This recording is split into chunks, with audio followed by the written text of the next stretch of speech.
everyone, welcome to the channel. So today I want to talk about movies again, with an article from Variety saying that Sinners and Superman are hits, but superheroes and horror movies are no longer box office guarantees. So people have been talking about superhero fatigue for a while, and it looks like it's affecting horror movies now too. Although projections for Fantastic Four are looking really good. I haven't seen the movie yet, but I have heard pretty good things so far. Personally, I think what happened was just that there was too much saturation, which ended up leading to the fatigue. But let's get into the article and see what it has to say. So, it wasn't so long ago that audiences would show up to seemingly any movie featuring a costumed hero or a masked killer, but times and standards have changed, and lately Hollywood's two most reliable genres, superheroes and horror, are showing signs of fatigue. And like I was saying, people have been talking about the MCU fatigue pretty much since Endgame, with many people, including myself, thinking that Endgame would have been a good way to end things off. But obviously the MCU and Disney are not going to let their cash cow just go out to pasture. But it did feel like they really milked the franchise, and things ended up falling through the cracks, which led to quality control issues. Like one particularly infamous example was them not watching WandaVision before they made Multiverse of Madness, even though that was supposed to be a direct sequel to that. So I think there were a lot of issues going on,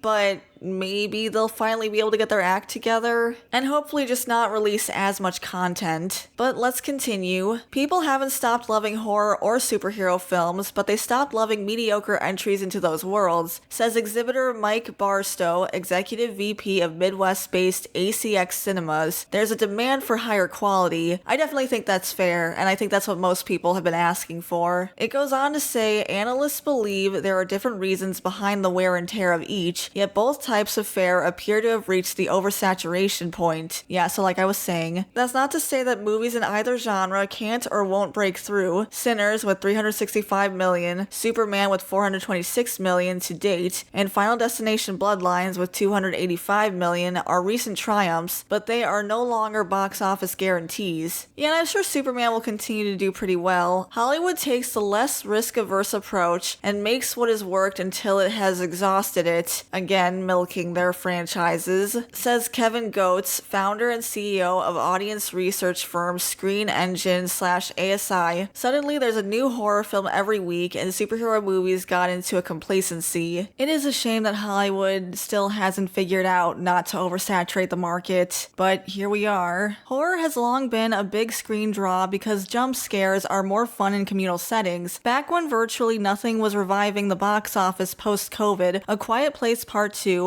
Halloween Kills, and The Conjuring, The Devil Made Me Do It were early breakout hits fueled by younger moviegoers, and scary movies are usually safe bets because they often carry low budgets and don't require as much to turn a profit. Then there's endless upside when these films catch fire. That is true, but then we do get a lot of slop-related horror too because they're just doing it for a quick paycheck, which is unfortunate. I've talked about that before, but it is what it is. As Hollywood has leaned hard into movies about things that go bump in the night, several this year have struggled to stand out. 4 Blumhouse features in a row, Megan 2.0, Wolfman, The Woman in the Yard, and Drop, have bombed. Those misfires had company Sony's slasher I Know What You Did Last Summer, Warner Brothers sci-fi thriller Companion, and A24's nightmarish comedy Death of a Unicorn also struck out. Yeah, again, it's just that they're pumping out too many at once. I also heard that Megan 2.0 wasn't even really horror, it was more like action, but I haven't seen it, so I probably shouldn't say anything. We're seeing a rut where 5 or so consecutive movies have performed within a similar range, says Sean Robbins, Fandango's director of movie analytics. Again, do we need to have 5 movies in a row? That says there's a dedicated audience, but it's going to take boundary pushing to break past that ceiling. I do think originality is important, but at the same time, oversaturation is a major issue too. Jason Blum, founder of low-budget horror empire Blumhouse, has a theory about the mixed bag of horror. He believes there's a cap on the number of scary movies that can coexist on multiple marquees. You'd think that'd be a little more obvious to Hollywood. Right now, there's too much horror in the marketplace, Blum said on the Town podcast. We're used to a market that can absorb 12 to 15 horror movies where you get these singles and doubles. I think that's gone. When horror has captured the zeitgeist, as with Sinners and last year's Longlegs, those films generated the kind kind of word of mouth that turned them into must-see theatrical events. Upcoming releases such as Zach Cregger's Weapons, the Jordan Peele-produced Him, and Blumhouse's Black Phone 2 and Five Nights at Freddy's 2 need to spark something similar to disrupt the genre's holding pattern. So at least they're starting to come to their senses. I think that's a good sign. Sinners was so successful because it was original and different, says Alan Mission, owner of Oakland's Grand Lake Theater. It wasn't just a horror film, there was so much more there. Superhero exhaustion began to set in post-COVID as viewers were inundated with an influx of interconnected TV shows in addition to big screen releases. For a decade prior to the pandemic, Disney's Marvel Cinematic Universe in particular could basically spotlight any hero and expect a blockbuster smash in return. Yeah, it might be hard to believe that characters like Iron Man were originally considered B-list heroes, but it was largely the MCU that put him on the map,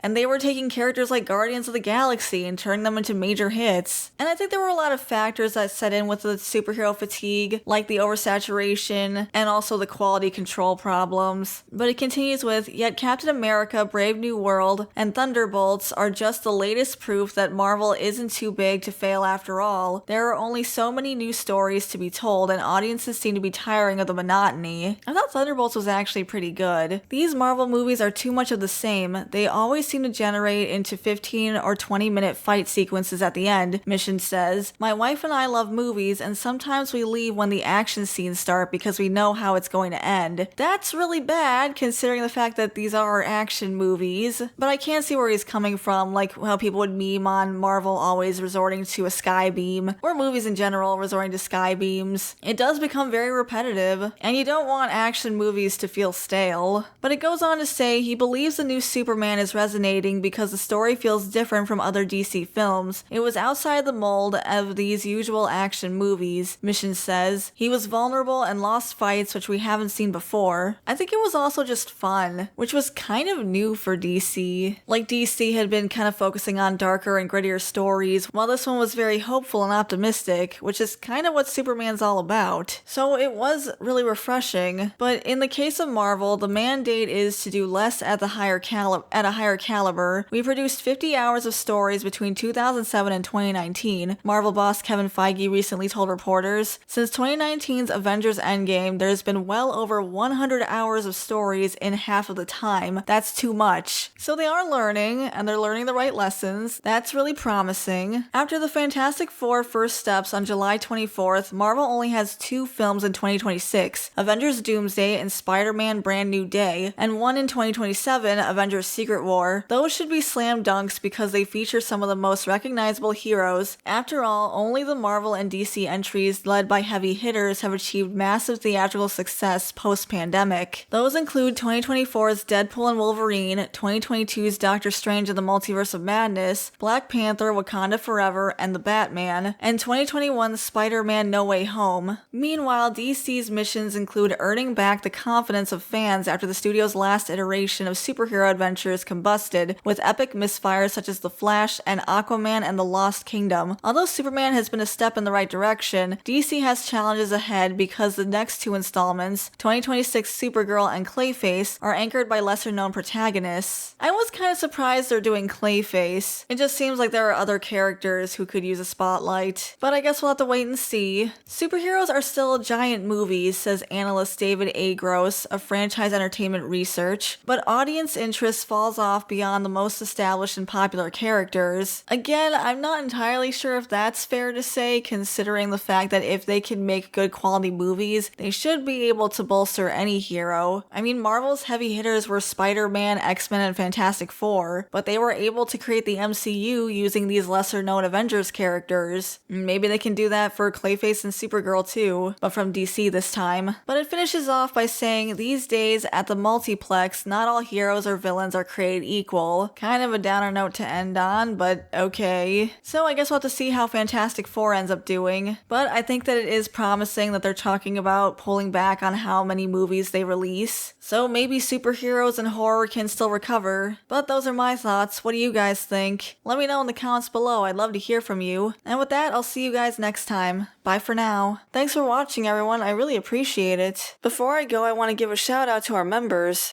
Tyrant Carnivore, Shiny Orc Boy, Depth Charge Media, Samaru163, Gabby Hime, Verdant Range, JVR, Equestron, Norman Sweet Cream, Way Beyond Coincidence, Hunter Rose, 80s Nostalgia Guy, Felix Bam, Lucas Geist, J Draws, Meowsers, Sky, Philip, Isaac Martinez, Garcia XV Legend, Tobias Weller, Bandito Bane, Mac B909, Dakari the Professor, Todd McCaffrey, Omni Fair, Cavalcoj, Strider Exile, Phil C, Killer Bomb, Slawa Saporiguez, Entwined Boot 301, Griffin of Might, Frankie Camarillo, Datadyne Executive, Crimson Phantom, Jin the Goblin, Papa Hud 69, The Gengar King, Daunter, G-Rock, and Chaos Jumper. Thank you for the support, and if you want to become a member, you can hit the join button next to the subscribe button. We also have a Buy Me Coffee if you want to support us that way. And if you enjoyed the video, leave a like and subscribe to the channel, and that part's free. Thanks again for watching, and I'll see you all next time. Bye for now.